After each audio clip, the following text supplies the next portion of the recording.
Good evening, Tuxton Takers. This is your program, This What's Up 2.0. We want to discuss this evening a number of issues, but we want to start off first with letting the people of Tuxton Takers Islands know, and particularly those who follow the Progressive National Party, where the party came from, where it is, and where it intends to go.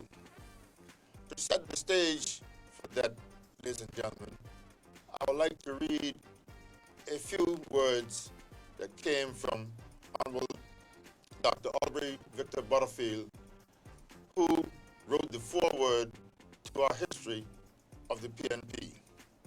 In it he said, the Progressive National Party was undoubtedly the seminal political change organ in the political life of the Tuxton Takers Islands. The founders of which produced the first constitution of these islands. This was pivotal to the elected government and the rights of those who are governed. The philosophy of the founding fathers was that the collective good required the building of democratic institutions to foster economic and social development beyond the life of any individual. It is gratifying to see that this tradition continues in the party today. Every time the PNP has been given the governing mandate, it has built people empowering new institutions and undertaken legislative initiatives that have improved the functions of government and the quality of life for the people of the Tuxton Takers Islands. It is my wish that generations of PNP yet unborn will preserve this legacy and pass it on in perpetuity. That is quite a bit for anyone to follow. That is quite a bit for anyone to think about, because it sets the stage for us in the Progressive National Party. We have been through the fire, we've been through the storm, but we have overcome. We are a resilient people, Tuxton Takers Islanders, and no matter what happens to us, the change is within us, the change that's about us, and we, the people of the Tuxton Takers Islands, are the better for the Progressive National Party being at the helm and in the forefront of the political life of this country. This evening I have with me two persons in the studio. One, Mr. Skipper Stubbs, who was at some stage a chairman of this Progressive National Party. And I have with me as well Honorable Knowles, who is currently the chairman of the Progressive National Party. Each of us brings certain strengths to the table, certain vision that we have for the Progressive National Party and where we are going. Because it's important to know where you came from so you can better chart where you intend to go. And that, ladies and gentlemen, in a nutshell, is what this program is all about. So I'll invite Mr. Stubbs to say a few words to the audience tonight. Mr. Stubbs. Good evening, audience. Good evening, Turks and Caicos. Good evening, PNP. Good evening, world. I'm no stranger to the people of the Turks and Caicos when it comes to political speaking, and especially a person who is a trustee now of the PNP. I'm the former party whip. I'm the former chairman, just a regular member, and now the trustee of the PNP. Why I support the PNP is in the past, I have watched the PNP like fine gold go through the fire, or like a fine diamond come from just a rock and then end up being shining as the gem in the crystals in the eye of the world. I was seeing us move under the leadership of Washington Mizik prior when he ran the country and watched the country move forward. I've watched us move under Michael Mizik and how the country went forward. I watched us wound under Galmore Williams, who was a steady hand, a champion of a man. Watch the country move forward. Watch us move forward with the Dr. Rufus Ewan administration right after the suspension of the Constitution, who balanced us back and moved the country forward. And now again with Washington Mizik. I feel that Turks and Caicos, every time the Progressive National Party is in governance, I feel that the people of the country progress more. There are more jobs. There are more chances for locals to get involved in business. There is a greater opportunity for education for the Turks and Caicos Islander, and the PNP focuses more on the Turks and Caicos Islander. I am proud to be here with 3 generations of PNP. Mr. Robinson, who actually came from the Butterfields, where Osita Butterfield and Art Butterfield. Osita was a champion of a woman, and I came from Lloyd Stubbs and the great Norman Sanders, okay? And bringing right down to this young man who I'm going to introduce now, the new chairman of the party, Honorable Kyle Knowles, who came from Judy and Sammy Knowles. And if you know anything about Sammy Knowles has always been a champion of a fighter. I would like to invite everybody to sit back, relax, and enjoy the show. This show is not scripted, so we don't have no prearranged notes. We just want to sit back with you and tell you about the PNP, Progressive National Party. Honorable Knowles. Thank you again to Honorable Robinson and Mr. Stubbs for joining me this evening. It's definitely indeed a pleasure to be here on this show this evening. The foreword that was read at the onset, you know, I've read it before, but to hear it allows you to understand the dynamics of who or what this organization offers, not just to its people, but to the country at large. As the new chairman, I just want to say kudos to the former chairman, Mr. Kelvin Green, for the hard work that he labored during his tenure. The objective is of being the chairman is to really help to continue the push, and more so for the younger generation, the future generation of Turks and Caicos Islanders, PNPs, and just for the overall success of this organization as we chart our way forward in our country. Like Mr. Stubbs said, you know, we want to lay the basis on what we stand. And for me, you know, I do understand that as chairman, there's some big shoes to fill. You know, there are a lot of expectations, but again, it takes a team, it takes a unit, it takes all of us coming together, working hard, carrying out the mandate and the ideology of our party to make sure that we're successful and to make sure that we are able to deliver on behalf of our people. So with that being said, I'll now turn it back over to Honorable Robinson. Thank you very much, Honorable Knowles. You see, as I said earlier, we have to know where we came from to know and have a better idea as to where we intend going. And if you look at the history of the PNP that came out of the PNO, we have been a very progressive organization, a very progressive party, always with a mandate, always with a motto that spoke to the issues, that spoke to the well-being of the people of this country. Because we see ourselves as not being on the sidelines. We always like to get in the mix. We always wanted to do things that make a difference. When people were talking about pensions, that is national insurance pension, when people were talking about setting up that, people from the other side in particular just didn't get it.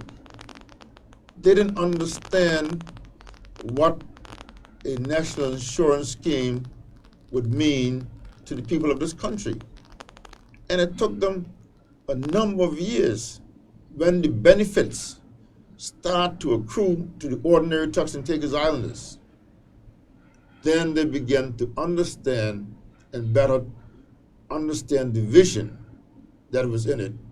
Mind you, yes, we had one or two persons from the PDM who were involved in the initial process. But just like everything else, someone will start it, but someone has to finish it. Mm-hmm. And the finishing component was very important to us as a Progressive National Party person and as a people of this country. And then we had the schools. Education is the key, because coming from where we were as Turks and Caicos Islanders, in the backwoods of things, nobody left us a legacy of money that we could do things with. True. We saw education as the vehicle that would move us forward. So the Progressive National Party always put in place a number of building blocks to make that happen. And you will see what has happened in recent times under the leadership of Honorable Rachel Taylor. We now have education free at the community college. Yeah.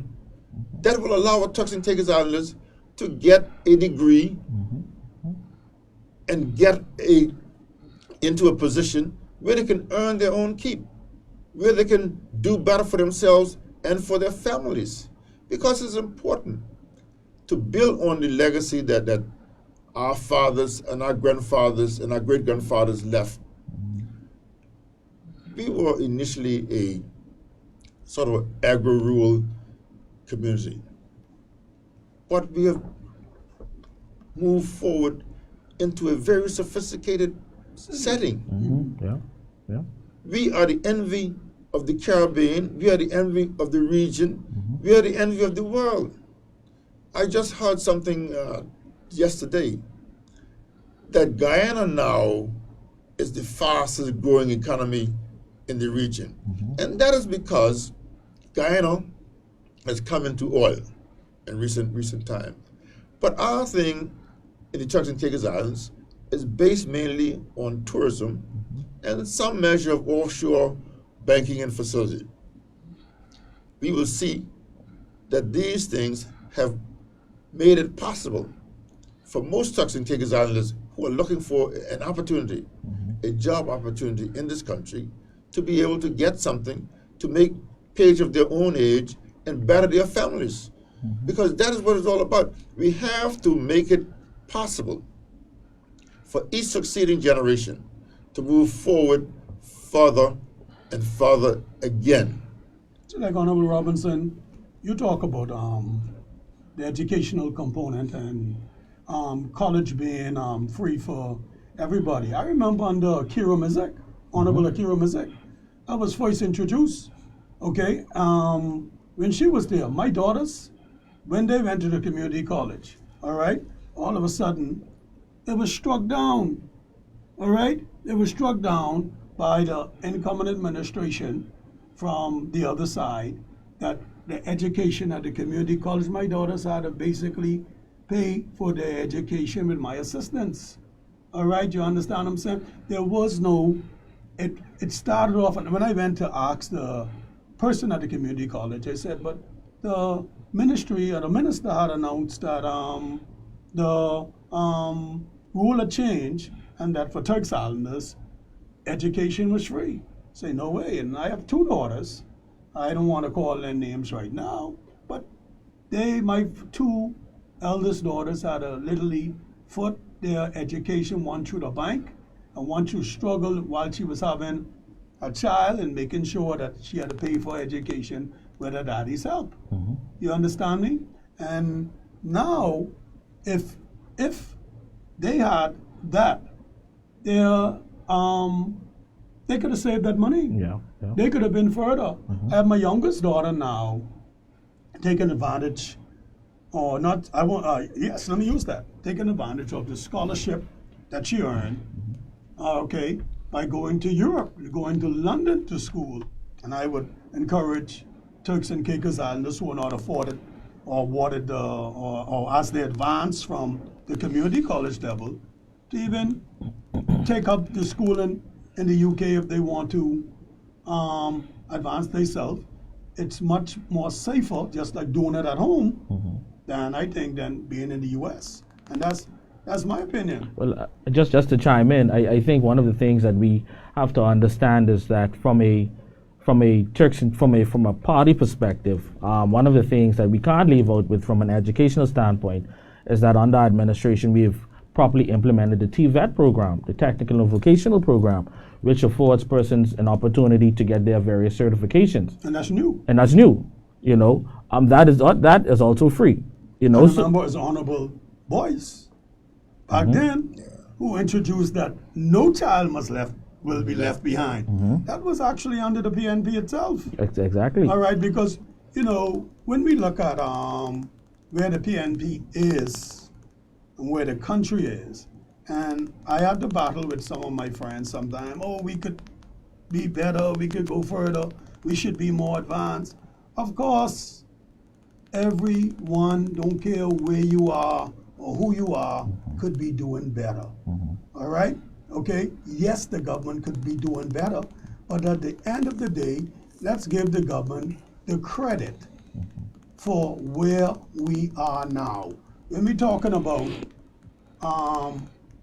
the minimum wage, for instance, that was something brought up under a PNP administration itself. I can remember my stepbrother, Alden Durham, was actually the minister at that time. The wage was on high first, all right? But look, every time there's been a real raise in the minimum wage, it's then up and under this PNP administration. When I moved here first in '88, okay, there was no national insurance program. So if a young lady was having a child, there was no maternity leave. It was up to your boss to decide if he can pay you for maternity leave. But now that is done by the national insurance program. All right? At the end of the day, these are people-centric programs. Correct. And the Progressive National Party has been the catalyst to make sure that these things reach the people. I think one of the things that I like with being associated with this great organization is that the backbone of it is really on institution building. Institution building that speaks not just to PNPs, but the wider, body of people, so that we all benefit, that we all are treated fairly in our own country, that we all have the equal opportunity to benefit from whatever it is that the country is putting forth. So I think that in itself speaks volumes, because when you think about, when you think about all of the institutions, it was a PNP administration. Sometimes you don't get to finish what you start, but, thanks to the people, sometimes you have that opportunity. But at the end of the day, I want to say to, my fellow young people out there, there's so many opportunities that are available to you through the MSME programs. Another body that was brought through by the PNP. And right now, they've gotten to a stage where it's even more so beneficial. Having a conversation with someone, they've even gone to the extent of assisting persons with their business plans. So when you think about being progressive, now you take that idea from your head, you put it onto paper, you can get the necessary funding, and then it becomes a reality. These are the kind of things that progressive governments do. And the PNP has always, like you said, Mr. Stubbs, has been the catalyst for such thinking and such progression. I was part of an MSME class a long time ago. But I feel within myself, right, that the institution that's in charge of the MSC, what they call themselves, TCI. You know what I mean? I think that their grip needs to be more communicable. All right, it's great to have a social way of doing it where you put it out on the internet that says, okay, we have this and that available, all right, or have a town hall meeting that announces this and that, okay? Because what that does, honestly, that reaches the relative few. Correct. Me being a small man, a taxi driver, it don't reach 100% for us in the taxi business to know exactly what's going on. I think that these things, see, what then happens, right? It make it look as if the business community, some of them might feel that the government ain't got nothing for them. Wherein these programs are out there and available, and the directorate of these organizations just need to now poster themselves to come and speak to, whether it's the fishermen, the taxi drivers, or whatever else. No, we shouldn't have to come to you. If the government have the program, meet with the organization and tell us how it could benefit us. All right? How it could benefit a lady who have a makeup business or someone who trying to do a small business within themselves.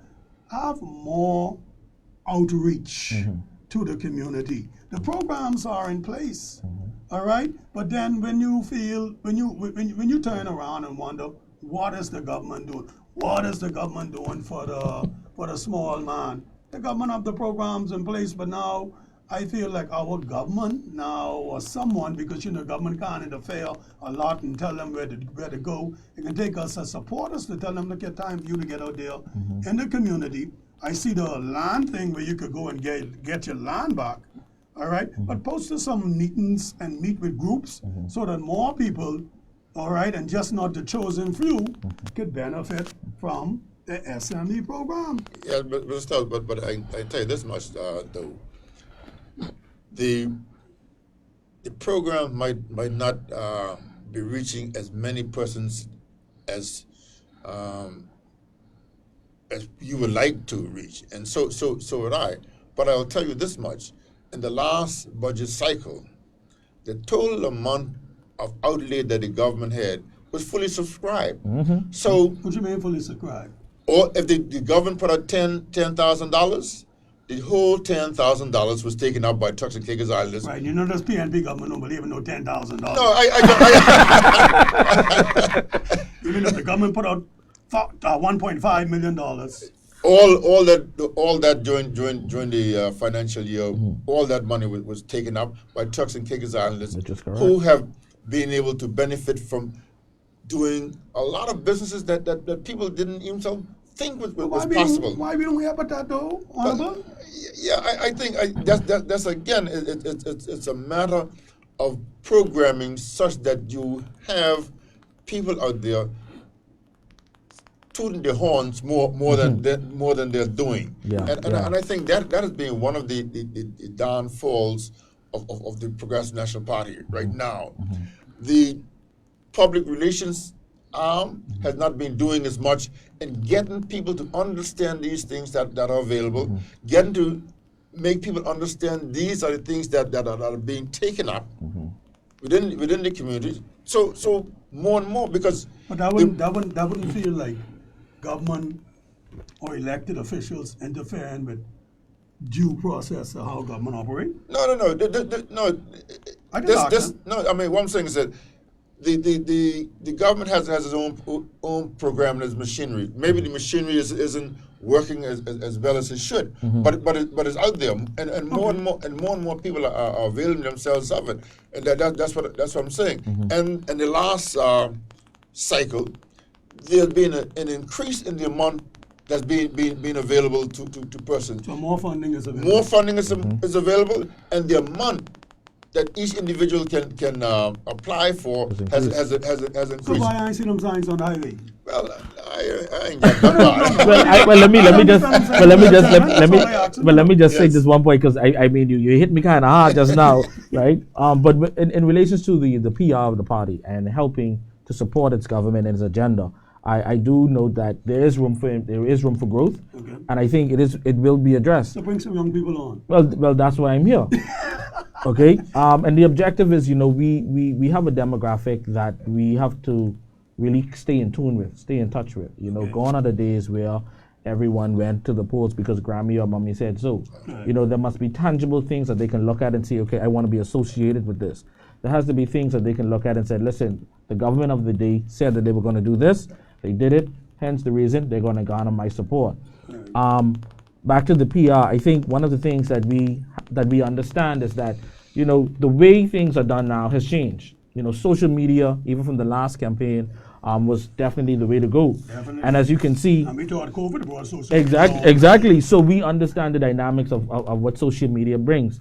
Hence the reason we're here tonight on That's What's Up 2.0, because we thought it best to make sure that our message as a party is communicated throughout the length and breadth of the Turks and Caicos Islands. And this is just one of those mediums which we'll be using to make sure that people don't lose the true essence of who, make sure they understand, the true essence of who we are. And kind of let people also know what the government is doing or what the government has programmed for people.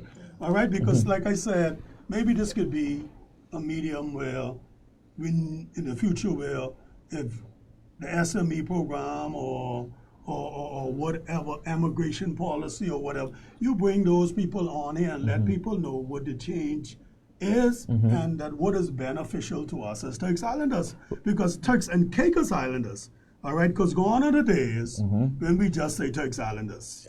All right, do you understand what I'm saying? Correct. Gone are the days. My father, all right, in a speech in 1965, I was born in 65. You did yourself? Okay, I did myself, all right.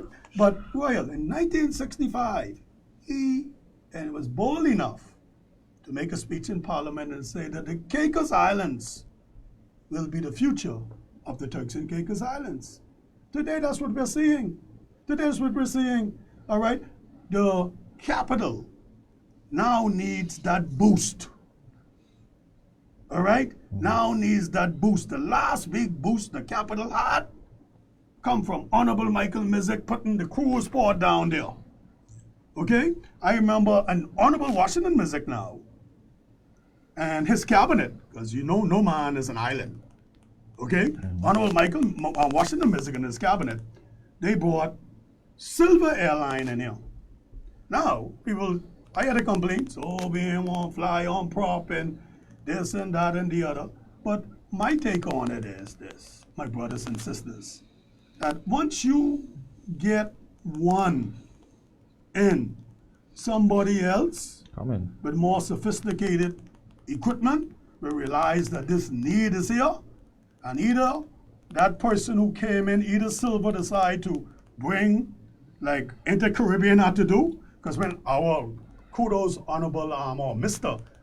Lyndon Gardner, for your work so far in the Caribbean, because when you started in the Caribbean, you went down there with some prop too. Yeah.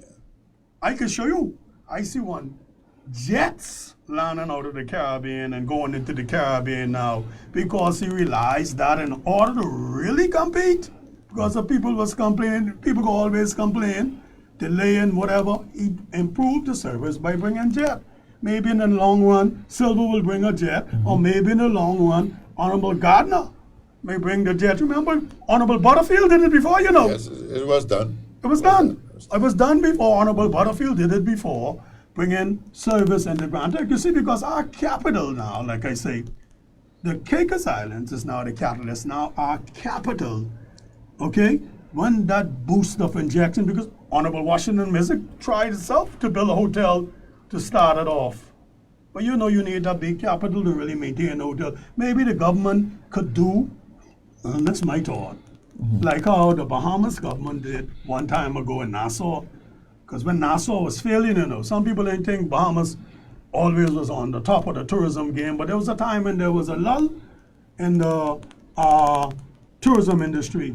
And the Bahamas formed a hotel association, I think it is, and they bought out places like Cable Beach and those other hotels. And the government decided to put their hand in the industry. I don't know if we could afford that just yet. All right, you know, people expect for the government to build a 40-room instead of a 20-room, but you know, Turks and Caicos Islands people like it big. Yeah. All right, but we need to look in the future of where our capital stands, where we boost the capital. Yeah. You know what I mean? Like I told people this in script, and I love people. Someone called me today, asked me, "Hey, if I were to invest, would it be north or south?" That'd be biased for south. But anyone who comes here right now, if you land in Provo, you're 10 minutes away from North Caicos on any hour of the day.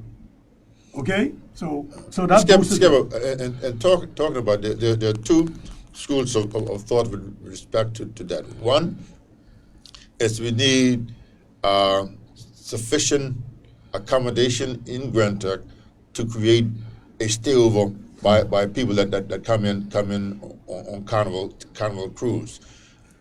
And then a number of persons have looked at the idea of the National Insurance Board funding some of the capital that's necessary to make this happen. Because now, when the National Insurance Board was first formed, there was the makeup, how the makeup was as far as the investment arm was that most of the money was invested overseas through Merrill Lynch. right. Okay? But in recent times, we've had a change in the policy where they have been allowing more and more monies to be able to be utilized in country. The first entity that benefited from that was Fortis. Right. Remember, Fortis, I think, was $7 million Fortis borrowed from NIB to do their second phase of a program that they were doing. So what I'm saying is that with a combination of NIB and the government to some extent, because remember now, we have now better than the triple B plus rating, okay? And that allows us, as a Turks and Caicos Island, to borrow money at a very, very low interest rate. And if you listen to what the Feds have been doing in recent times, they've been starting to lower the interest rate because the inflation now has just about cut out. They're getting more and more people employed. The employment numbers are up, so the unemployment numbers are down. So the economy is doing significantly better. So what I'm saying is that we have to look at it, and you remember there was a saying that if you build them, they will come. So we have to take that not as just a slogan, but as a commitment by the government. And the government doesn't have to do everything with it. The government can structure a plan and a program that allows this to happen. But it must happen, because that's the only way that's going to change the dynamics in Grand Turk in particular. But on the back of that, you'll see that the government has been in recent time investing in a lot of infrastructure in Grand Turk, building roads, building bridges, to make sure that the people of the Turks and Caicos Islands. I know your son loved Grand Turk. He's a born. No, the other brother born in Jamal and Grand Turk. Jamal Robinson was born in the States. Okay. But what I'm saying is that, in spite of that, he has a love for the country. The two parts of the country that he loves most is the North Caicos and Grand Turk, and you can figure the rest out.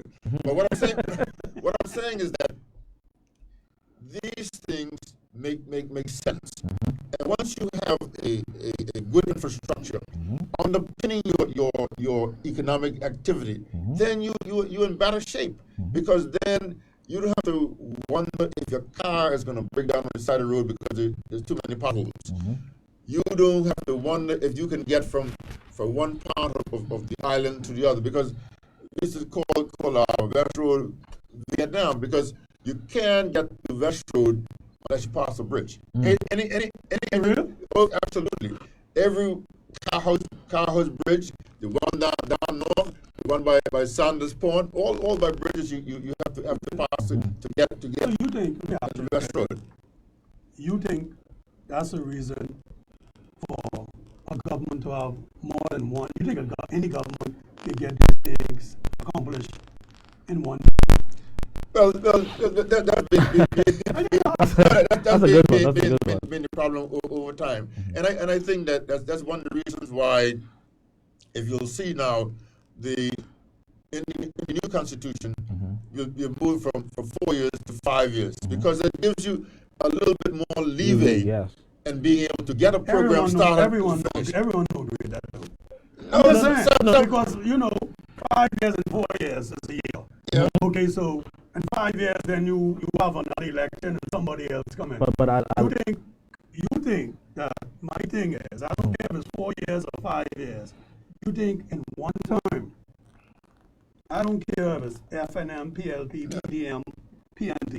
You think a government real agenda could be carried out in one time? No. I mean, it's highly unlikely, because That's why as soon as someone starts something, Yeah. and if you don't like, if I don't like it, all of a sudden I start it. So I think, I don't like Skipper because of this. Someone else love me because of this. Correct. All right. So when you look, you move me. you got to start all You over. change because you don't like me. You don't continue with the policy what I have, Yeah. and that's what we've been having. Yeah, we've been ding dong for a little bit, but My family, my wife family, and them that they granted, they lived there. They ain't going nowhere. They ain't even want a job in government in Provo. Okay, they love themselves. Granted, all right. Them But- salty people. yeah. All right. But what I'm saying is that at the end of the day, there's certain national programs.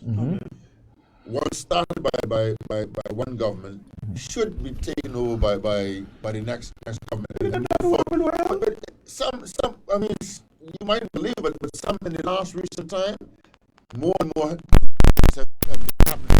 Before, as the new government comes in, Clean slate. clean slate and start all over again. But that's But that's a why detriment to that's why I voted for PNP in the next election. Well, I mean, that's just to add my 2 cents on the infrastructural standpoint. I think one of the things that can be highly touted is that the BNP has done a phenomenal job when it comes to that and trying to set the pace for it. Okay. I'll speak to my own constituency, with the growth Wheeling is seeing currently with the amount of houses and persons moving in. One of the things that we've tried to do as a government is try to make sure that city water is moving throughout the length and breadth, because water is life. The more basic infrastructure we have, the more we can see the expansion that is necessary. City water. You telling me it's not all the way down by phase 2 yet? No, it's in phase 2, but it's gone further. It's gone past phase 2.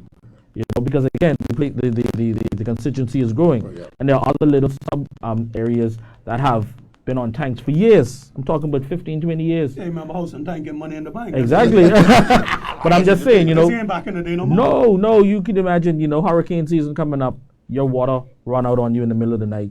No water truck coming out to get you or to top you up. So it's those basic things that can impact you in a more intimate way. Because I remember on Honorable Floyd Hall, it was sounded at that time simple, right?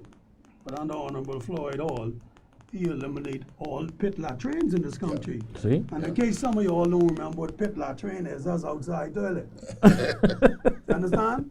If the PNP would eliminate that from here, because we feel like our people could do better. You understand me? And as a young individual, I grew up in Freeport, Grand Bahama. And I remember back in the day sometime, it was kind of timid to say you're from Turks and Caicos because I was born here. All right? But most of my friends who actually I grew up with in high school used to call me TI. Now they telling me there's TI. Shout out to Maki Mizek. All right. Okay. Yes, yes. And their love for this country is very, very strong and pungent. That's why I love something what happened under this administration too, and we need to hear more about it. Is the association that they set up. What is the name now? The DMO? No. What's that? The people. Credit union? No, the people. That too credit. Yeah. We're all talking some things now. No, I talking about where the people from the Grand Bahama or New York. Oh, the diaspora. Diaspora. You got it. Yeah, All right, and we need some of those people who are well-to-do outside of the country, and as part of this diaspora, we need to find a way to make it easier for them to reinvest at home. Some of them ain't gonna pull up roots because they're already established where they are.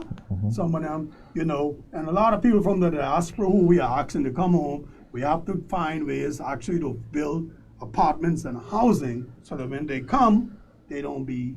Yeah, but again, if you look at a lot of things are beginning to come together, because you can't ask a man to uproot from some place and come into nothingness, right? So one of the things that the government has been doing is through the housing policy. There've been a number of initiatives through the housing New housing policy, right?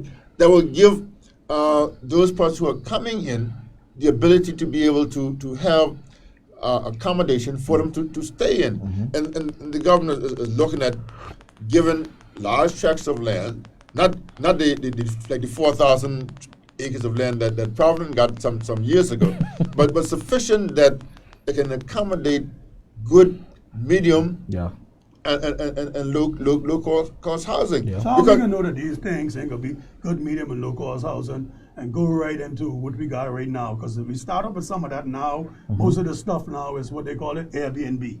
No, the government policy would eliminate that possibility because there's going to be a special purpose tranche of land for a specific purpose. Correct. And some of it is going to go to some developer who is capable of building, say, 50 or 60 houses in a community, right?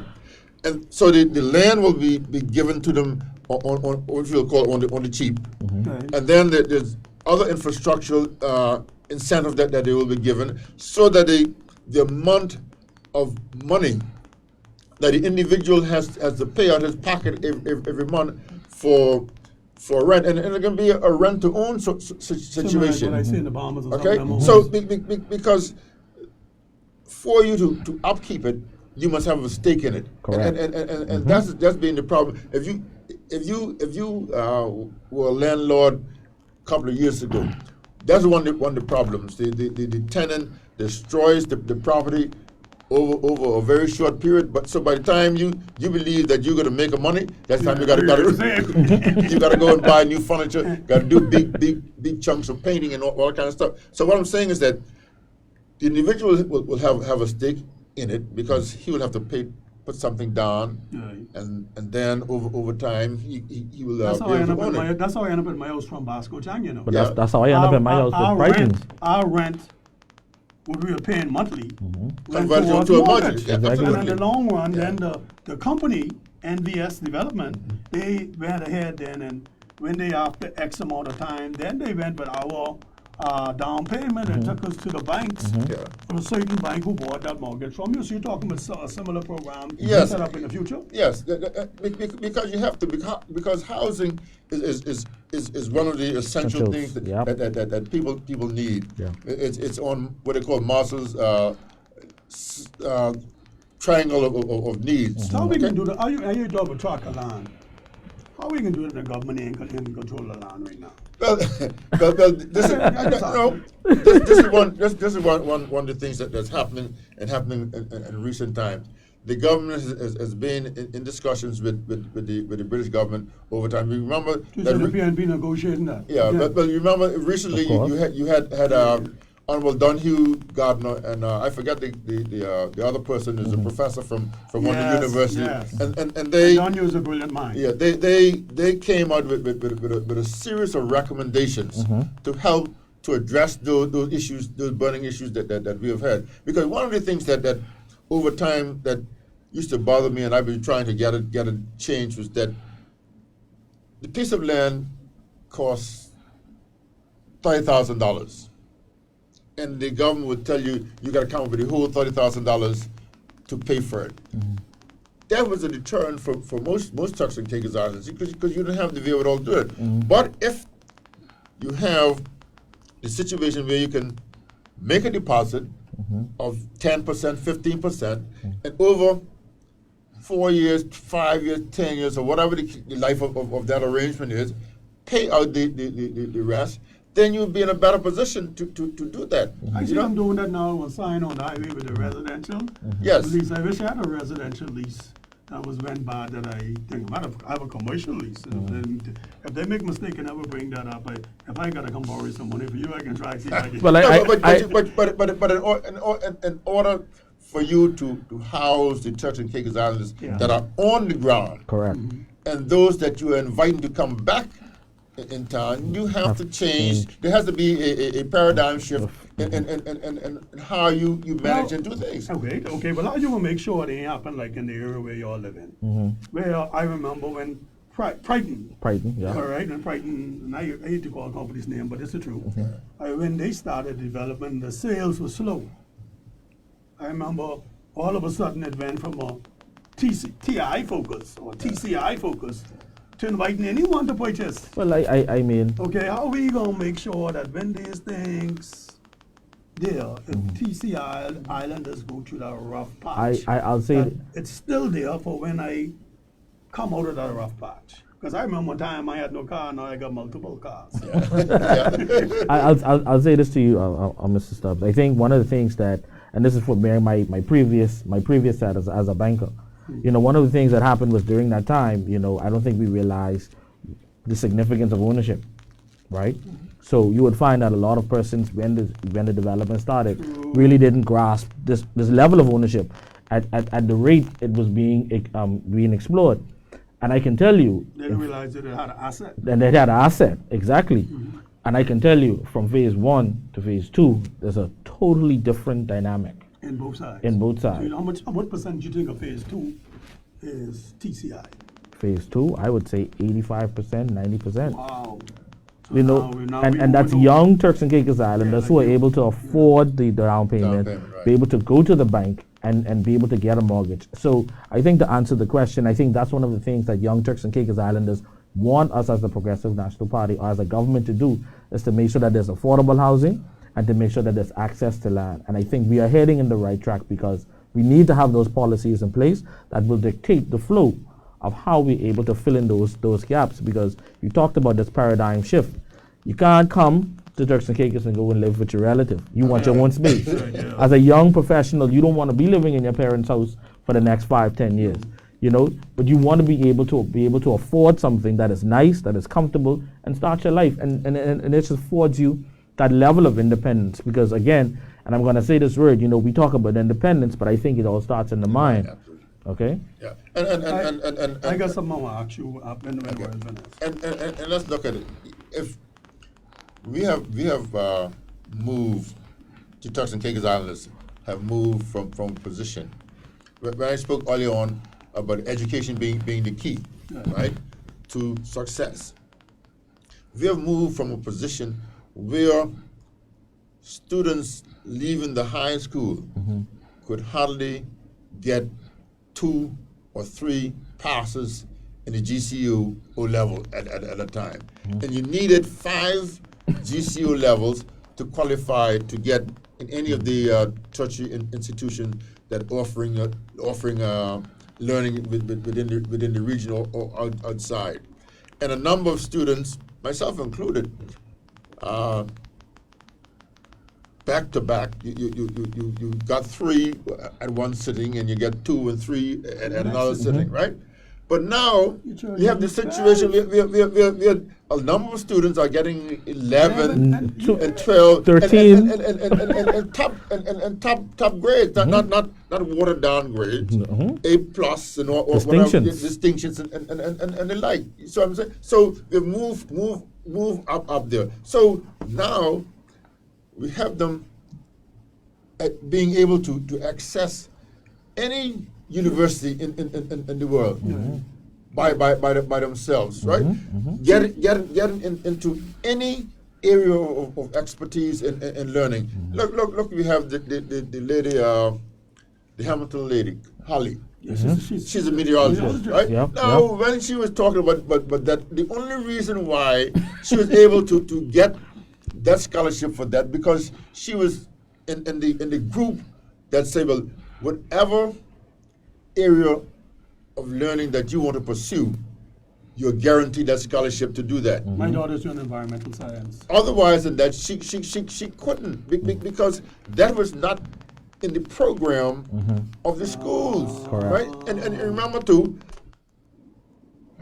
in the early stages, medicine was not a career that you could easily pursue. Being a lawyer was not a career you could easily pursue, but because no scholarship was available under the government umbrella to get those things, right? So what I'm saying is that we have graduated to the position where these things are possible, and let us not frown on our own homegrown institution, the community college. Yes, okay, yes. Because let's remember now. There is not a country that can train all of its people. That's number one. And who formed the community college? Which government? The Progressive National PNB? Party. Arabella Smith was the person, right? So what I'm saying is that these things are not now possible. Okay, and so we are progressing. So more and more Turks and Caicos Islanders are being put in a position to be able to do the things that are necessary. Now, if you'll hear the little noise in the background, and some of it is true, and some of it is probably not as true as people try to make out, is that, and I think that it must start with the government and the public service, that the opportunities at the senior levels within all the structure Turks and Caicos Islanders must be able to get there. Oh yeah. Okay, and there's been an impediment over time, but I think that is going less and less from what I understand. Okay, so but you cannot, and I used to tell people this, you cannot take the view that because you are Turks and Caicos Islander that things must come to you without any effort on your part. Because that's called national pride. Of course it is. Something happened for you. The government awarded you something. You should have enough national pride. So when you come back, you make sure serve the country so the country could be better and we could benefit. You know what I like about the scholarship program? When my daughter turned 17, she went to the British West Indies Collegiate to do her A-levels for 2 years first, all right, because they weren't available at the community college. Yeah. But what I'm saying is, I didn't want to send my 17-year-old daughter off to foreign right away. Yeah. So if, your brother had a nice program, and I got to give Honorable Tyrone Silver a shout out, because he used to do the 2+2. Yeah, in order for you to really cure for a foreign scholarship, or something further, you had to do your 2 years at home. Yeah. But what that did with her is grab her maturity and everything else. Shout out Tats in London. And now she's in London, and I think that it's better because she went to school home and realized that you were going to college at home. You start to get your first degree, or you start to get your A-levels, and you know what is required in college or university. Honorable Carl, I still have that thing, doctrine. I ain't even letting you say nothing before. Tell me something about this dump now. No, man, I ain't gonna see because, it coming close to the election, right? And you gotta something. some mischievous people. All right, you'll think, people say if you when you see fire, the boat ain't far. But listen, coming close to the election now, they'll put fire over there all night to try to stop your progress. And give me some progress report on this area. You must always be prepared, right? So I'll just use this 2 minutes or 5 minutes, however. But one of the things that we can say about the landfill in Providenciales is that we've made significant progress. Okay. It's not just a contract, and I think we need to move away from just saying a contract. This is an opportunity to transform the current site into a natural park or of sorts. We want to move forward with more the proper skill set, having the right kind of technical background. Because again, what we were doing over the years was just dumping. Okay, so we're looking at concepts of recycling. We're looking at sorting. We're looking at dealing with liquid waste and green waste. We're looking at how we minimize or eradicate those foul smells that would have been, a nuisance to the surrounding communities. So what we have now is a more stringent arrangement with the local partners, and I believe local partners, and I must say that. And again, they've been able to formulate their team. And it's about getting value for dollar. Gone are the days when persons would just come in, see the monetary value of the dump site, and then break camp. It puts the government of the day in a position to hold those persons accountable, to make sure that there are checks and balances. And it's twofold, because apart from the solid waste transformation at the dump in Wheeling, there's also the fire mitigation process, which will deal with those hot spots. The hot spots have really been the real nuisance over the years. So it's twofold. So you'll have the mitigation process with the fire extinguishing, and then you'll have the transformation of the dump site. The works are about to start any day now, because through the communication that I received, and the new contractors will start March 5th. Coupled with that, we'd also have the CDB consultation that's currently going. It's about 60% completed. CDB, the Caribbean Development Bank. That in itself, I must say, is the transformation of solid waste for the Turks and Caicos Islands. So we're looking not just at dealing with the waste in Providenciales, but looking at dealing with waste throughout the entire country. So the capital will get a piece too. Everybody will get a full share of what is about to happen, because tourism is our bread and butter, and the environment, we have to preserve the environment. We have to take care of what we have. We have to make sure that the people that are impacted are impacted no longer. And these things take time, and I want to say thank you to the great people of Wheeling for their patience. You live in the area. Of course, I told someone today, I have to know I must have the answer to the question, or else I can't go home. You're right. You understand? But again, in a nutshell, that is what has been happening, and I'm grateful to the government for supporting me in this initiative, because it's not been easy. Right. It took us some time to get here. I do know that Rome wasn't built in a day, but as the MP, it's my job to continue to push, and push is what I will continue to do. Do you think the backbenchers getting some stuff done in their community, or you need to be a MP, a minister in order to get something done in your community? I will say that you must be aggressive. You must know what you want. You must be able to identify the needs of your people, identify the needs of the community, and work with your colleagues to get it done. Okay. Well, let's piggyback a little bit on what Honorable Knowles was saying, is with respect to solid waste management. The problem wasn't ever the program. Mm-hmm.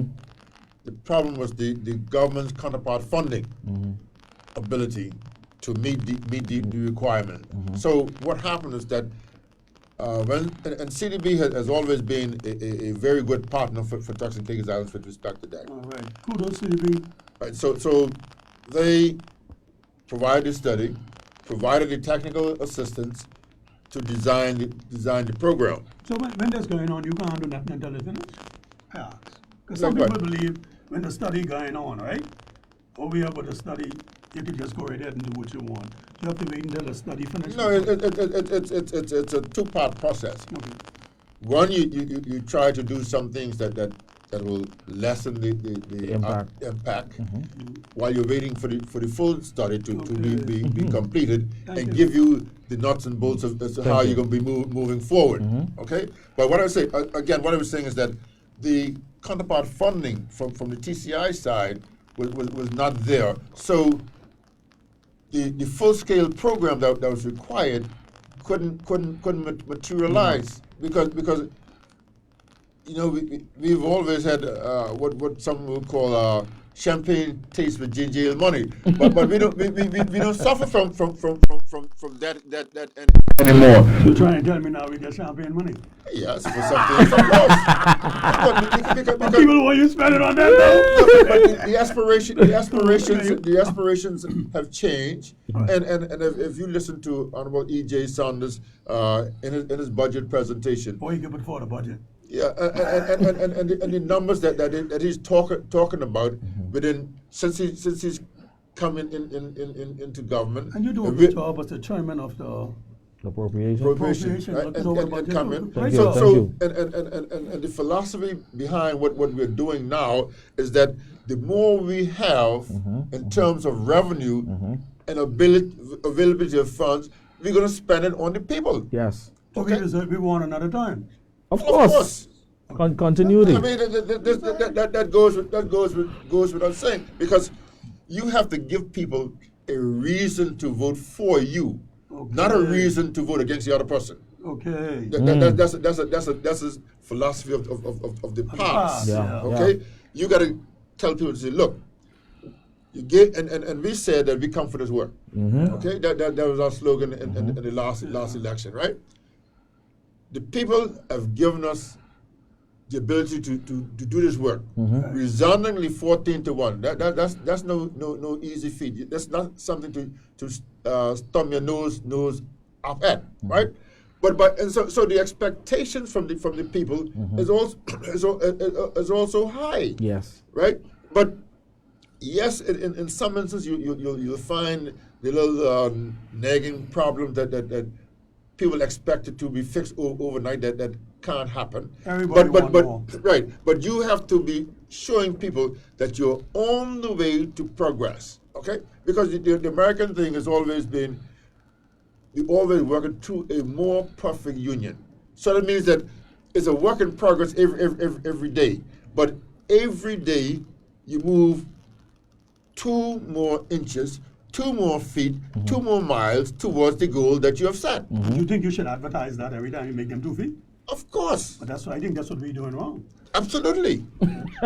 Right? So what I'm saying, you have to give people a reason and a rationale for supporting you. Yes. Look, because you always hear this thing, Rome wasn't built in a day. Yeah, it wasn't built in a day, brick by brick by brick. Because if you look at the history and some cathedrals and stuff, it took 200 years to build. Boy, and they're beautiful when you visit them. You understand? So, If we looking up like this. all right. But we in Turks and Caicos Islands, we're not going to talk about we want to build this hotel in 200 years. No. That's not happening. You'll be on the sideward looking in. I think we want a 6 months hotel. The rich build fast now. Yeah, of course. But they had the capital available to them to do what it is. Because I remember. everything. I remember an Honorable Ewan Wade Brown. Yeah, remember this. Everything that you want to do takes money, man, and material. Yeah. Those three are key components to success. You can have a dream to do anything. And I always tell people, just remember this. A house can be built on anything, anywhere in the world. But you need money. Okay? If they could, Ghana won withstand a storm. If you ain't got the money, you build it wrong. of course, because remember now, if they could raise an airport out of the middle of the ocean, money. Money, yeah. You understand? There's a design. For everything that you think about, there's a design that can meet it. Yeah, but But you gotta we ain't get want money. money. Yeah, we ain't want money coming in everybody. No, we ain't no. want the money being in the place where Ain't the supposed- Turks and Caicos Islander and Benefiting from it. or losing everything for it. Yeah. How much more money you got in this show? Because we've been talking for a Sorry little about bit. that, man. Yeah, man. Because what I want to do is, we gotta thank God for where we are so far Yes. as a nation. You know what I mean? And there are a lot of other people from other countries in the Caribbean that have played significant roles in developing this nation. because right now we have a 65% foreign workforce. I want to thank all of you. But always remember, you come here to do it legally, Yes. okay? And do for us what you will do for your home. Do your best. Because some of you ain't got nowhere to go. I know some of them being here, you know, when me and them go to go, they was black, now they dying. And they're here. Okay, so, you know, let's develop this together. Yeah. Okay, and it ain't nothing wrong with you trying to look out for the Turks and Caicos Islander too. And on the side, you want the Turks and Caicos Islander, make sure that things work so all of our future could be better. Yep. You understand what I'm saying? Because just like America, you know, and those other great nations, you know, the majority of the people in those countries are foreign, you know. All right? But the majority of the benefit, don't be mad when the benefit for the Turks and Caicos Islander, you got to become a citizen to get some benefit. All right? And our party fundamentally got to build the Turks and Caicos Islands for the Turks and Caicos Islanders. Yeah. You know, and you gotta do that unapologetically. Correct. You know, whether you red, yellow, black, or white, if you don't like us billing it for the Turks and Caicos Islander, you in the wrong spot. And, you know, like Honorable Mike Mizik used to say Turks and Caicos Islanders first. You know, but, you know, it's how we move forward, how we can get them young, aggressive young people who are over there studying to realize that home got the opportunity for them, Honorable Robinson. You understand? And, you know, when we end, you know, Honorable Kyle, and I know you're a deacon, and Honorable Robinson, one of y'all can say a nice prayer for us in this first program before we end in the last 2 minutes, because without God, none of this will be possible. You gotta have that faith. All right? You bring me on here because you know I like talk. All right? But some people don't like the idea that whether it's PDM, when the PDM do good, I about to give them a lot of credit. When they do bad, of course, you will hear from me. All right? And I'm going to be biased for the PNP. I'm a trustee of the PNP. All right? And I love the PNP. You understand me? I ain't a chat. I ain't gonna expose the name of the chat heads. All right? But I just love this chat because it have people from every genre. Sometimes, Royal, if you hear us arguing, you'll feel that we're fair as enemies. And then when you meet us together, just like you all politicians, when you and Honorable Eddie Ashworth battle with something, or you and Honorable Charlene Cartwright battle with something, people won't get mad in Parliament. But then outside of Parliament, me and Honorable Charlene Cartwright, like that. we're like this. We don't see each other unless we greet each other. One of my favorite people in TCI is Honorable Derek Taylor. All right? But at the end of the day, I just feel like my body and my party philosophies are better. That don't change our friendships. No. I mean, You and your brother? Yeah. I can't change that. I can't change that. But yes, and that's what some, and in fact, not as much as before, but a lot of people thought that I was a PDM supporter because invariably the majority of the people that I was hanging with were PDMs. Yeah. Right? But when it came to politics, we go our separate ways. Like me right? and Bush, me and Alvin Garland. Okay. Good friends. But we must be always civil towards one another. Correct. And you mentioned Honorable Eddie Ashworth and Honorable Charlene Cartwright Robinson, right? When I was in the house with them. Oh, you said Ralph or nothing. No, not Ralph or nothing, but my end of the bargain must always be lifted. And I was never afraid to lift my end of the bargain. Yeah, and I love your contributions. And Honorable Washington Missick, whenever he came to the house and he was not feeling it that particular day, he would say, Roy, go start. And there's never a time that he could call on me to start that I was not prepared to start. Because I always went with the idea that I'm going to start today, irrespective of what the situation is. But in order for that to happen, you have to prepare yourself for the day and the opportunity, right? And I used to tell them, you can't make me stumble. you can't make me forget what I am going to do. When you all leave Parliament, Uh, although you didn't like my bill or her bill or whoever bill, you all used to be friends. of course. Huh? So Of course. you're trying to tell me now, regardless, because some of the young people need to know this, Yeah. because regardless do you see the politics of it, arguing about it, the majority of politicians are actually friends. Of course. I mean, We don't pass it down. and I It's a mutual respect. even right now, every now and then I'll send Honorable Cartwright Robinson a little jab, and she'll come back at me, but in a friendly bantering manner, right? But Well, I mean, a dance to the game and independence. but the thing of it is, you must have mutual respect Right. for one another's ideas, Yes, yes, right? yeah. My thing is to fight for the idea, not fight against the person. Yeah. Right, and it's fight for the country too. Yes, I like that. I like Okay, that.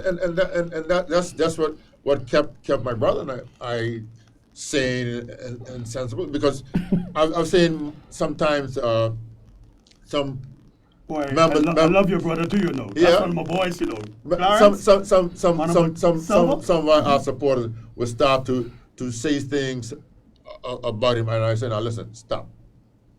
At the end of the day, that's still my brother. Yeah. Yeah.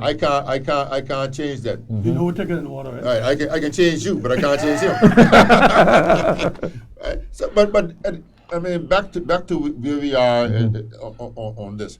I think that this is a first step Yes. of renewing the energy for our party and our people, and allowing them to understand that we are here all in this together. Okay. There was a program in Jamaica some years ago called Jamal said each one teaches one. Right. Okay, because at the end of the day, you must remember this. I always say to people, I know a lot of things about a lot of things, but I know everything about everything. Right? You have to pick your niche and say, this is where I am, study it, and perfect it as much as you can. And if you come and ask me something about something that I don't know, I say, Skipper, I don't know what it is, but I can sure find out for you. But between now and tomorrow, what the answer is to the question that you asked. And that's why I say we need to get some of these programs that we talk about in the short hour, all right, unscripted. We need to get them back out there to the people. And my appeal to the PNP supporters is, you have to defend your party too. You know, we're gonna always be able to talk negative or bash the party about this or that, right? But you are and we dependent on the support, the home dig, and when you see a football game and it play and the home team supposed to have that advantage with the crowd. Yes. We're Yeah. asking the home team to spread some of the good news, and we're asking the government to share more of the good news now. You see? You ready to give us that Prayer. Who's Einligan? No. About this. Pentecostal. Skipper, I as you come to the end of it, I thank you for coming on the program with us, and I thank Honorable Knowles for asking me to guest host this program. Now I can't. I told Honorable Knowles from the very beginning, I didn't tell you how many of these I'll take under my belt, but I'm a party person. How often is this going to be? That's You again. won't forget about that? Well, I'll tell you this. I'll say this much. We no stopping now. You know, so the thing of it is, you have to start from somewhere. Okay, and this is the start of things to come, and I'm certain that as we move, as you said, Skipper, that more and more persons will be called on to participate in the program. You know, you bring some of the right? community people in Of there like how course. you bring me. Okay, so this was going to So we be get them hard about. questions, Definitely. Okay. Definitely. Okay, so I think as I said just now, we've come to the end of this program, and I think Thank you, boss. Skipper, for coming. And I'm certain that Honorable Knowles, who is the current chairman of the Oh, you got my President- support. These two former chairmen you can lean on, you know. I know you- that's why you're here. We ain't gonna call you the other word, but you're young, you're young and brilliant, okay? You're young and brilliant. All right, okay. Right. So, Honorable Knowles, you will close us with that prayer. Before you go into the prayer session, you can say a few words, and then you can go into the prayer component.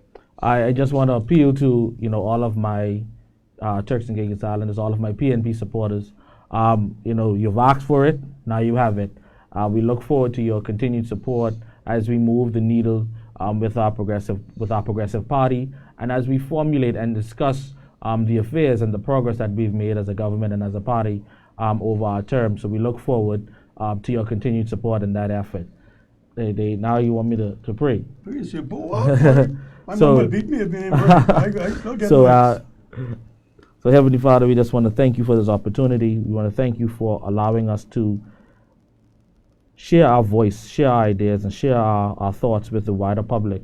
And we ask that you will continue to bless us and bless our country as we move forward. In Jesus' name, amen. Amen. All right, that's a wrap. Thank you, Turks and Caicos, for listening. Okay. What you saying? No, Jane. Hey, You said lie. yeah, trying to say you can't know like I'm news people now. You